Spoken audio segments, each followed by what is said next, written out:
Hello everyone, welcome back to our channel study I can. जैसे कि आप जानते हैं कि हिस्ट्री को 3 पार्ट्स में डिवाइड किया गया है, प्राचीन भारत, मध्यकालीन भारत, आधुनिक भारत, जो हम फर्स्ट वीडियो में डिस्कस कर चुके हैं। और हमने प्राचीन भारत के कुछ टॉपिक्स देखे थे जिन्हें हमें कवर करना है, जो है भारत का इतिहास।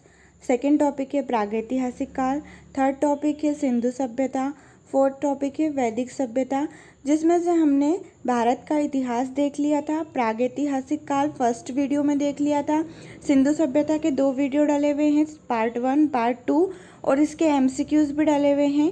मतलब 3 पार्ट हो गए सिंधु सभ्यता के, 2 पार्ट हो जाएंगे सिंधु सभ्यता जिसमें कवर होगी, और थर्ड पार्ट में एमसीक्यूज डाले हुए हैं।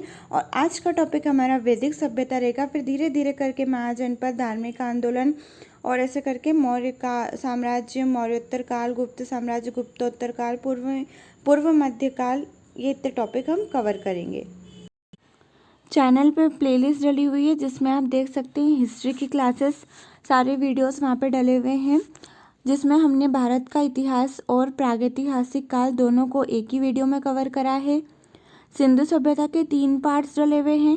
पहला पार्ट और दूसरे पार्ट में हमने सिंधु सभ्यता के पूरी डिटेल में कवर करा है, और थर्ड पार्ट में हमने एमसीक्यूज देखे हैं सिंधु सभ्यता के। जो सारे गवर्नमेंट एग्जाम, चाहे वो एसएससी हो, रेलवे हो, या एनटीपीसी के लिए प्रिपरेशन कर रहे हैं, जेल प्रहरी के लिए प्रिपरेशन कर रहे हैं, एसएससी की सारी एग्ज़ाम्स जैसे सीएचएसएस, सीपीओ, एसआई, दिल्ली पुलिस की या कांस्टेबल की अभी निकली हुई है, सारी एग्ज़ाम्स की इससे कवर हो जाएगी हमारे वीडियोस के थ्रू।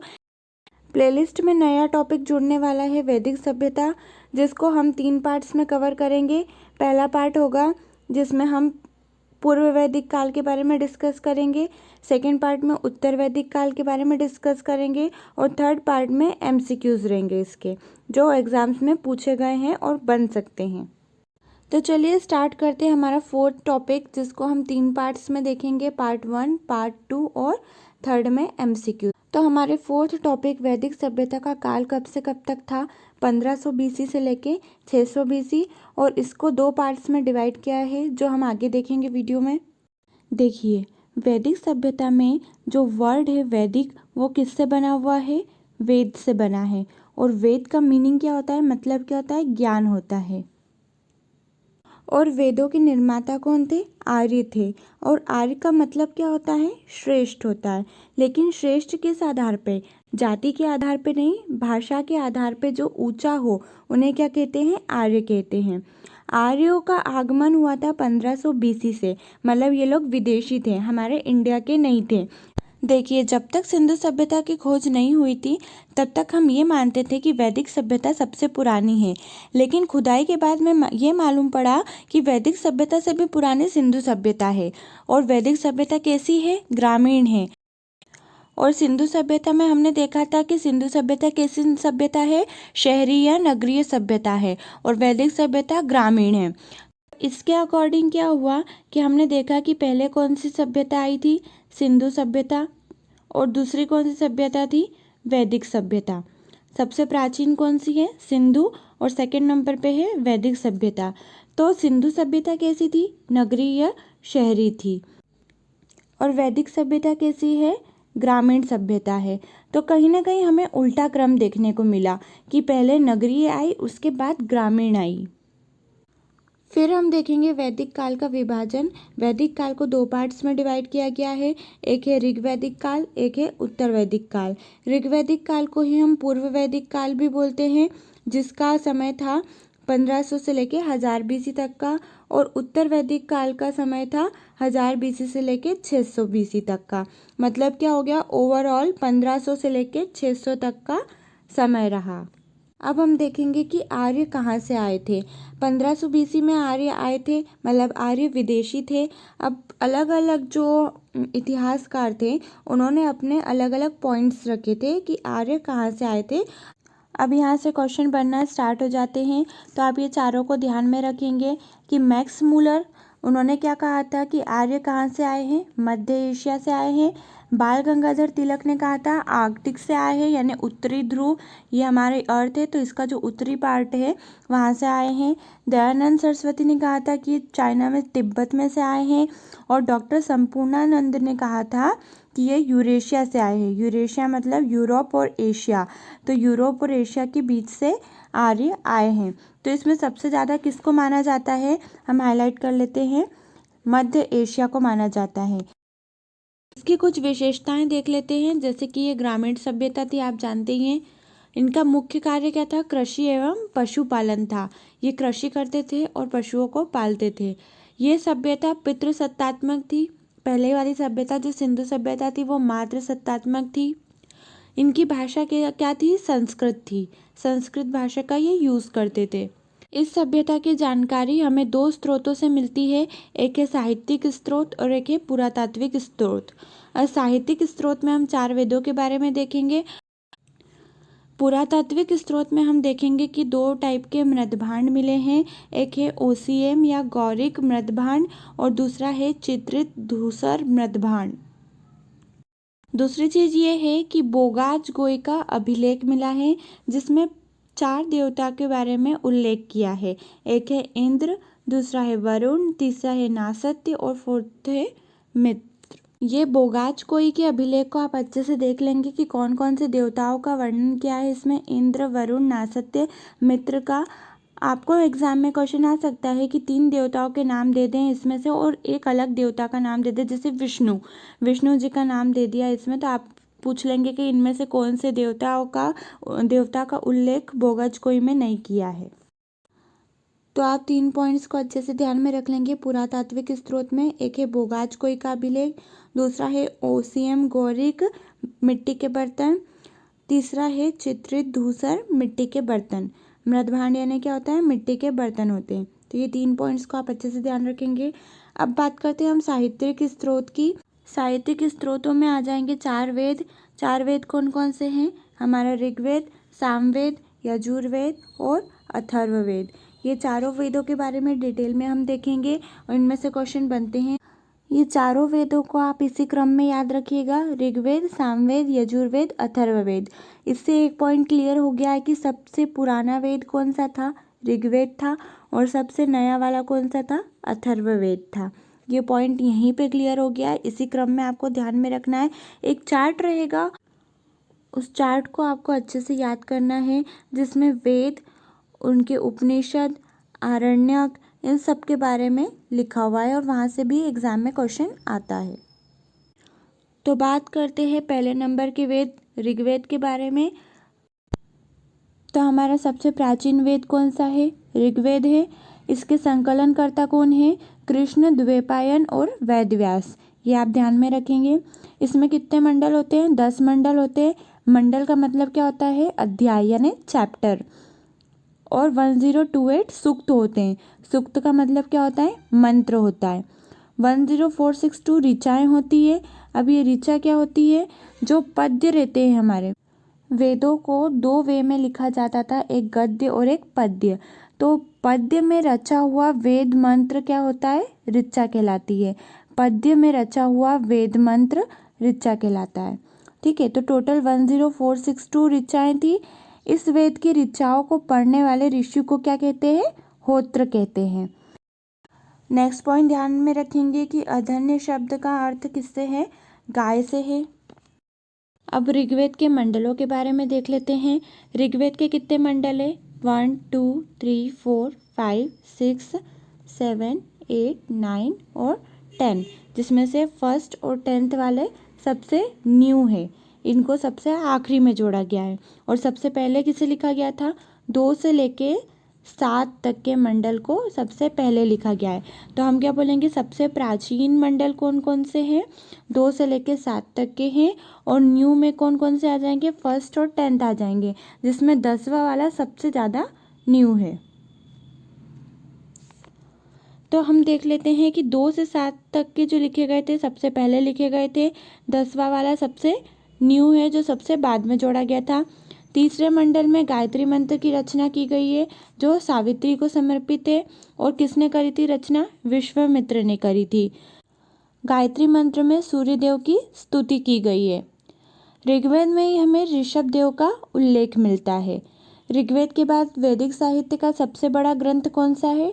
शतपथ ब्राह्मण है। ये पॉइंट को आप अच्छे से ध्यान रखेंगे कि ऋग्वेद के बाद वैदिक साहित्य का सबसे बड़ा ग्रंथ कौन सा है? शतपथ ब्राह्मण। सबसे पुराना कौन सा है? ऋग्वेद है, और उसके बाद कौन सा है? शतपथ ब्राह्मण को माना जाता है। तो 2 से 7 सबसे पहले लिखे गए हैं, 10 सबसे नया वाला है।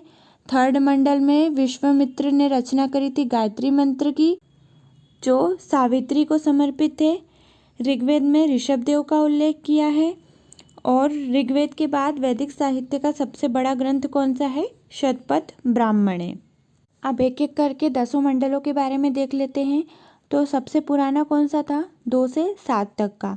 7वें मंडल में दशराग्य युद्ध का वर्णन है। अब दशराग्य युद्ध किस किस के बीच में हुआ था? तो सुदास और 10 जनों के बीच में लड़ा गया था। राजा सुदास थे, उनके और 10 जनों के बीच में लड़ा गया था। और कहाँ पे लड़ा गया था? रावी नदी या परुष्णी नदी के तट पर लड़ा गया था। किस किस के बीच में? राजा सुदास और 10 जनों के बीच में। इसके 8वें मंडल में हस्तलिखित ऋचाएँ हैं, जिसको हम क्या कहते हैं? खील कहते हैं। 9वें मंडल में सोम का उल्लेख किया गया है। सोम कौन थे? वनस्पति के देवता थे, उनका उल्लेख किया गया है। सबसे नया मंडल कौन सा है? 10वां मंडल है, जिसमें महासूक्ति है, मतलब पुरुष सूक्त के 4 वर्णों का उल्लेख मिलता है। और 4 वर्ण कौन से हैं? ब्राह्मण, क्षत्रिय, वैश्य और शूद्र। इन चारों वर्णों का वर्णन 10वें मंडल यानी महासूक्त में मिलता है। विष्णु का सर्वप्रथम उल्लेख ऋग्वेद में हुआ है। यह हम ध्यान में रखेंगे कि विष्णु का सर्वप्रथम उल्लेख कहाँ पे हुआ है? ऋग्वेद में। ऋग्वेद में सबसे पवित्र नदी किसको मानी गई है? सरस्वती को मानी गई है। और सबसे महत्वपूर्ण नदी किसको मानी गई है? सिंधु को मानी गई है। ऋग्वेद के मंत्रों का उच्चारण करने वाले को क्या कहते हैं? होत्र कहते हैं। यजुर्वेद और सामवेद में विशिष्ट कोई भी घटना का वर्णन नहीं है। हमारे 33 देवताओं का उल्लेख भी ऋग्वेद में मिलता है। जंगल की देवी कौन थी? अरण्यानी थी, उनका उल्लेख भी ऋग्वेद में मिलता है। वेदों को संहिता भी कहा जाता है।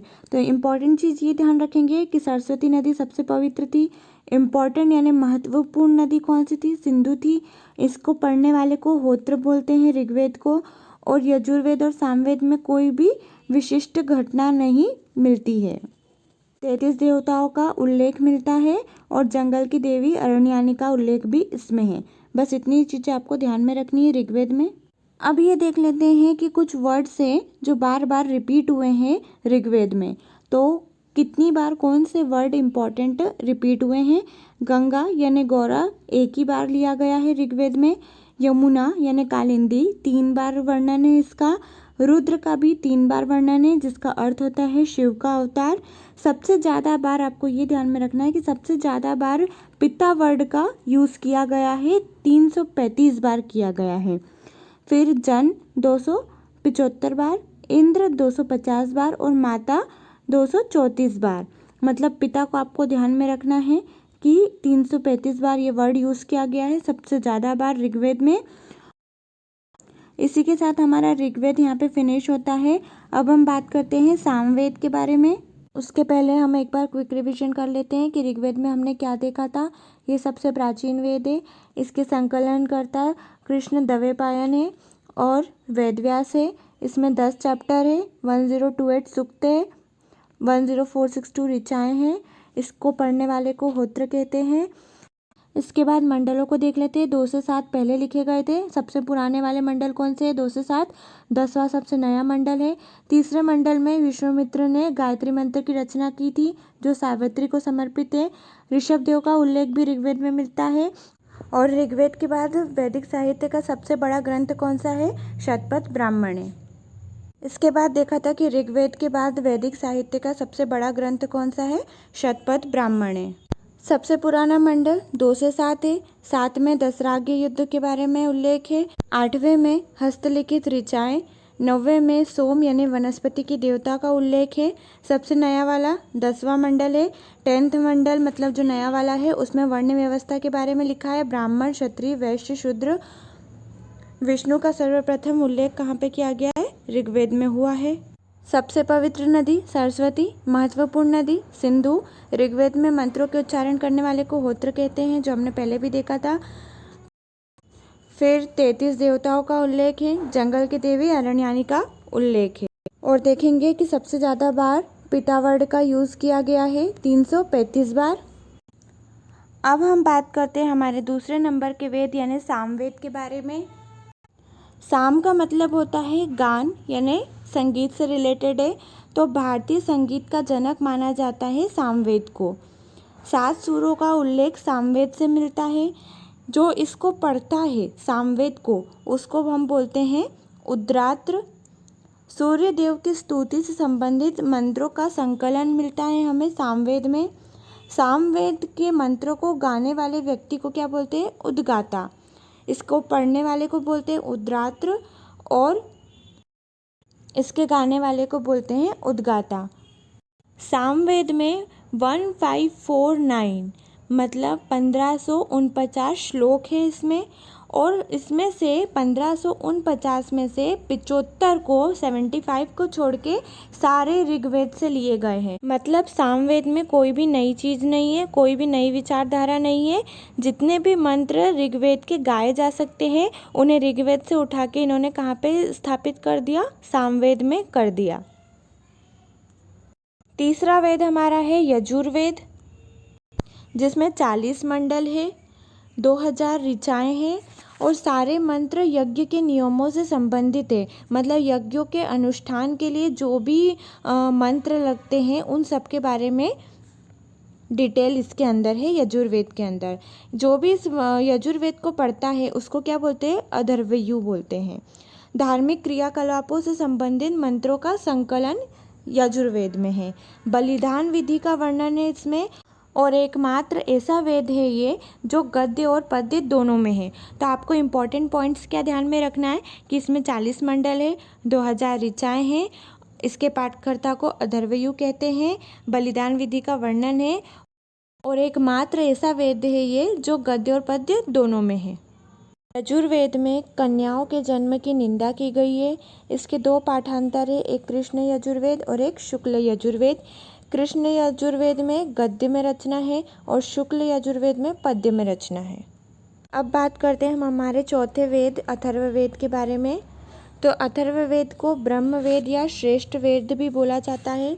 इसमें सारे मंत्र काले जादू से संबंधित है, वशीकरण के उपचार से संबंधित है, प्रेत आत्माओं से निवारण, आयुर्वेदिक उपचारों का संकलन इस अथर्ववेद में है। तो इस पॉइंट से हमने ये देखा कि जितने भी विचार है और अंधविश्वास है उन सभी का विवरण इस अथर्ववेद में है। इसमें टोटल 731 मंत्र है, 6000 पद्य है और सबसे नया वेद हमारा है अथर्ववेद। अथर्ववेद में सभा और समिति को क्या माना गया है? प्रजापति की 2 पुत्रियां माना गया है। किसे? सभा और समिति को प्रजापति की 2 पुत्रियां माना गया है। जो इसको पढ़ता है, जो इसकी परीक्षा देता है, उसको कुरुओं का राजा कहा गया है।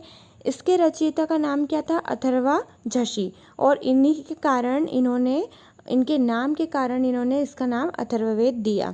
भारतीय विज्ञान का आधार किसे माना गया है? अथर्ववेद को माना गया है। तो आप इसमें से ये ध्यान रखेंगे कि भारतीय विज्ञान का आधार कौन सा है? अथर्ववेद है। 2-3 चार्ट्स बताए हैं, इन चार्ट्स को आप अच्छे से याद कर लेना, इसमें से क्वेश्चन बनते हैं। तो वेद कौन कौन से हमारे? ऋग्वेद, सामवेद, यजुर्वेद, अथर्ववेद। इसके पाठकर्ता, इनको पढ़ने वाले को क्या कहते हैं? ऋग्वेद के पढ़ने वाले को होत्र कहते हैं, सामवेद के पढ़ने वाले को क्या बोलते हैं? उद्गाता, यजुर्वेद के अथर्वयु, अथर्ववेद के ब्रह्मा। इनके उपवेद भी हैं, तो ऋग्वेद के कौन सा उपवेद है? आयुर्वेद है। सामवेद का उपवेद कौन सा है? गंधर्ववेद है। यजुर्वेद का कौन सा है? धनुर्वेद है। और अथर्ववेद का कौन सा है? शिल्पवेद है। तो आप इस चार्ट को अच्छे से याद कर लेंगे क्योंकि ये चार्ट बहुत इंपॉर्टेंट है। इसके बाद वाले चार्ट को भी आप देखेंगे जो बहुत इंपॉर्टेंट है। तो ऋग्वेद के कौन कौन से उपनिषद है? ऐत्रेय ब्राह्मण और कौशिकी ब्राह्मण। सामवेद के हैं केन और छांदोग्य। यजुर्वेद के हैं मैत्रायणी और तैत्तिरीय।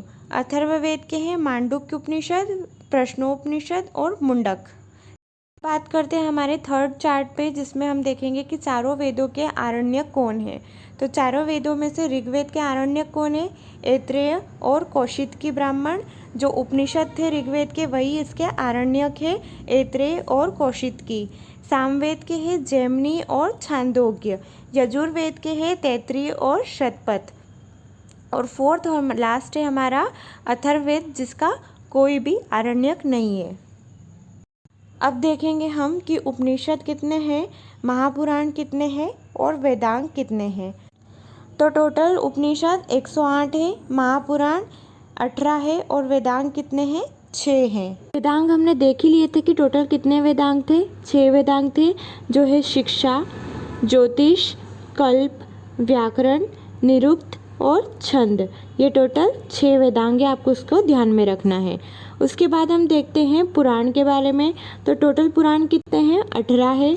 इसके रचयिता कौन है? लोमहर्ष अथवा इनके पुत्र उग्रश्रवा को इसका रचयिता माना जाता है, दोनों में से कोई एक। केवल 5 ही ऐसे पुराण हैं जो राजाओं की वंशावली में पाए गए हैं। एक है मत्स्य पुराण, एक है वायु पुराण, एक है विष्णु पुराण, एक है ब्राह्मण पुराण, एक है भागवत पुराण। तो ये 5 ही ऐसे पुराण हैं जो राजाओं में पाए गए हैं। सबसे पुराना यानी प्राचीन पुराण कौन सा है? मत्स्य पुराण है, जिसमें विष्णु के 10 अवतारों के बारे में चर्चा की गई है। अधिकतर पुराण संस्कृत श्लोक में लिखे गए हैं। स्त्रियां वेदों को पहले के ज़माने में पढ़ नहीं सकती थी, लेकिन वो पुराणों को सुन सकती थी। तो सबसे ज़्यादा गिरी हुई स्थिति स्त्रियों की मैत्रेयी संहिता में लिखी गई है। इस समय ये भी माना गया था कि जैसे जुआ शराब है, वैसे ही थर्ड दोष पुरुष का कौन सा होगा? स्त्री होगा। मतलब पुरुष के 3 मुख्य दोषों में स्त्री को भी काउंट किया गया था। स्त्री पुरुष की अर्धांगिनी है, ऐसा कहाँ पे लिखा है? शतपथ ब्राह्मण में लिखा है। जाबलो उपनिषद में चारों आश्रमों का उल्लेख है। इसी के साथ हमारा आज का ये पार्ट खत्म होता है। इसके सेकंड पार्ट में हम देखेंगे उत्तर वैदिक काल के बारे में और कुछ अन्य विशेषताएं जो ऋग्वैदिक काल के बारे में रह गई है, वो भी हम उसमें डिस्कस करेंगे। थर्ड पार्ट में MCQs आएंगे दोनों पार्ट को लेके। तो आज का क्वेश्चन ये है कि ऋग्वेद में सबसे पवित्र नदी किसको माना गया है? उसका आप ऑप्शन कमेंट में लिखेंगे कि पवित्र नदी किसे माना गया है। सेकंड क्वेश्चन ये है कि काले जादू का विवरण कौन से वेद में किया गया है?